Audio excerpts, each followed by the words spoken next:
আসসালামু আলাইকুম রহমতুল্লাহি ওবারাকাতু। আশা করি আপনারা সকলেই ভালো আছেন। আজকে একটি মেডিসিন নিয়ে কথা বলবো,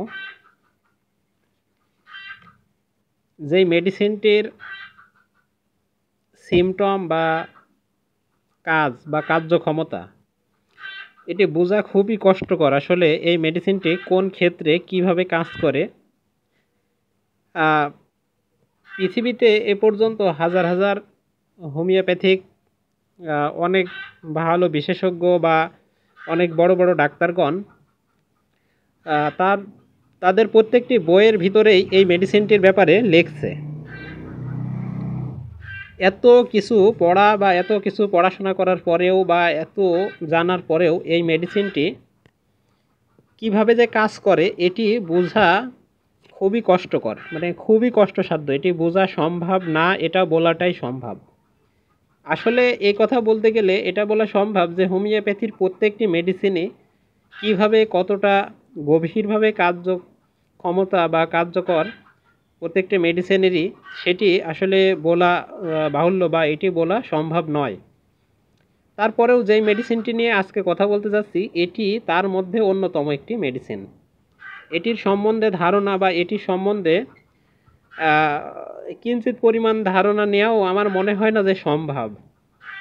যত লেখকগণ যত পণ্ডিতগণ এই ব্যাপারে লেখছে সকলেই এই ধারণায় পোষণ করছে আমার বিশ্বাস। তো কাঙ্ক্ষিত মেডিসিনটির নাম হচ্ছে স্টাফিসিগিরিয়া। এই স্টাফিসিগিরিয়া মেডিসিনটির ব্যাপারে এতক্ষণ কথা বলছিলাম। এই মেডিসিনটির যে কতটা গুরুত্ব, কতটা ভাবে কাজ করে, কত গভীরভাবে, যেটি আসলে বোঝা সম্ভব না। তো প্রথমেই আমরা এই মেডিসিনের মানে পদার্থ পরিচয়টাই আগে বলি যে এটি কিভাবে প্রস্তুত করা হয়। এক প্রকার গাছের বীজ গুঁড়ো করে অ্যালকোহল সংযোগে তৈরি করা হয়। এরপরে বলি ক্রিয়াস্থল বা ক্রিয়া স্থান, কোন কোন স্থানে এই স্টাফিসিগিরিয়া মেডিসিনটি খুব ভালো কার্যকর। সর্বপ্রথমে যেই বিষয়ের উপরে বেশি কার্যকর সেগুলো বলি। নার্ভের উপরে খুব বেশি এর গুরুত্ব। তারপরে হচ্ছে দাঁত, জননেন্দ্রিয় ও মূত্রযন্ত্রসমূহ, টিস্যু, চক্ষুর পাতা, চর্ম, গ্রন্থি, ডান কাঁধের সন্ধি, এই ক্রিয়াস্থলগুলোতেই বেশি কাজ করে। এরপরে বলি এই মেডিসিনটি কোন কোন কোন কোন ধাতুর উপরে বেশি কাজ করে, মানে কোন কোন মায়োজমেটিকের উপরে বেশি কাজ করে এই মেডিসিনটি। এখানে তিনটি মায়োজমের কথা বেশি উল্লেখ হয়: অ্যান্টিসোরিক, অ্যান্টিসাইকোটিক এবং অ্যান্টিসিফিলিটিক। এই তিনটি প্রধান মায়োজমের উপরেই এই মেডিসিনটি কাজ করে। আরেকটা বিষয় একটু জানাই রাখি, এই মেডিসিনটি কোন কাতর বা কিভাবে বা কোন ঋতুতে কাতর থাকে। বিশেষ করে এই মেডিসিনটি হচ্ছে শীত কাতর। শীত কাতর মেডিসিনটি হচ্ছে স্টাফিসিগিরিয়া। এরপরে আমি কিছু সিমটম বা কিছু লক্ষণ বলি, যেই লক্ষণগুলোতে বা যেই লক্ষণগুলো পেলে স্টাফিসিগিরিয়া ব্যবহার করা যায় আর কি। খিটখিটে মেজাজের সহিত কোনো স্নায়বিক পীড়া,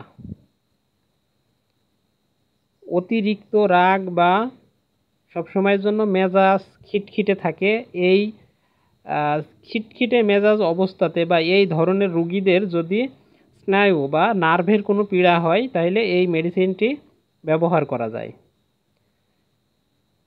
আচ্ছা, আর একটি মূল্যবান সিমটম হচ্ছে রাগ বা কেউ অপমানিত করছে বা অপমানিত হবার পর হঠাৎ পীড়া দেখা দেয়, এই ক্ষেত্রেও এই মেডিসিনটি ব্যবহার করা যায়। মানে রাগ বা কেউ অপমানি করছে, এই অপমানি বোধ সহ্য না করতে পেরে যদি পীড়া দেখা দেয় তাহলেও এই মেডিসিনটি ব্যবহার করা যায়। আচ্ছা,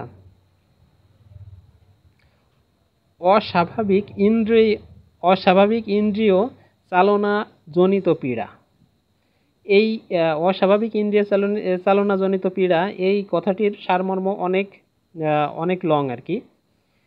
আচ্ছা, এর আরও কিছু সিমটম, যেমন চক্ষুর পাতায় আঞ্জিনা, টিউমার, চক্ষুর পাতাতে আঞ্জিনা, টিউমার, আসিল, এইগুলোতে স্ট্যাফিসিগেরিয়া চোখ বুজে ব্যবহার করা যায় বা ব্যবহার করে থাকে। আচ্ছা, পোকা খাওয়া দাঁত বা কালো দন্ত, মানে পোকা খাওয়া দাঁত বা দাঁত কালো হয়ে যাওয়া, এই স্ট্যাফিসিগেরিয়ার অনেক মূল্যবান সিমটম এগুলো। দন্তে বা দাঁতে যদি কোনো দ্রব্য ধরা যায়, তাহলে দাঁতের ভিতরে কন কন ধরনের এক ধরনের অনুভূতি হয়, যেটি একটু অসহ্য মতো মনে হয়। এটা হচ্ছে দাঁতের মাঝ বা দাঁতের মজ্জাতে ইনফেকশন বা এই ধরনের কোনো ঝামেলা হইলেই এই দাঁত কন কন করা, এটা বোঝা যায় আর কি। স্ট্যাফিসিগেরিয়ার দিনের বেলাতে বেশ ভালো ঘুম হয়, কিন্তু রাত্রেতে ঘুম হতে চায় না। আবার আহারের পরেও পেট কনকন করে, যেমন দাঁত কনকন, এরকম আহারের পরেও পেট কনকন করে, এটিও একটি সিমটম স্ট্যাফিসিগেরিয়ার। আচ্ছা, ইন্দ্রিয়ের উত্তেজনা হেতু শুক্রমেহ, ধাতু দুর্বল, এই সিমটমগুলোও এতে আছে। আর স্ট্যাফিসিগেরিয়ার প্রসাবের বেগ আসে, কিন্তু অনেকক্ষণ বসিয়া থাকিলেও তবে প্রসাব হয়। এরকম অনেক রুগী দেখা যায় যে প্রসাবের বেগ আসছে, কিন্তু অথচ প্রসাবে গেছে অনেকক্ষণ বসে থাকার পরে তখনকার প্রসাব দেখা দেয়।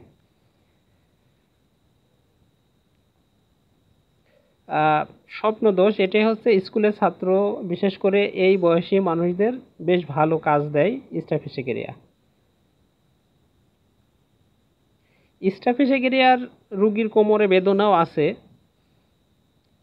রাত্রিতে শোয়ার পরে এপাশ ওপাশ করতে গেলে প্রচুর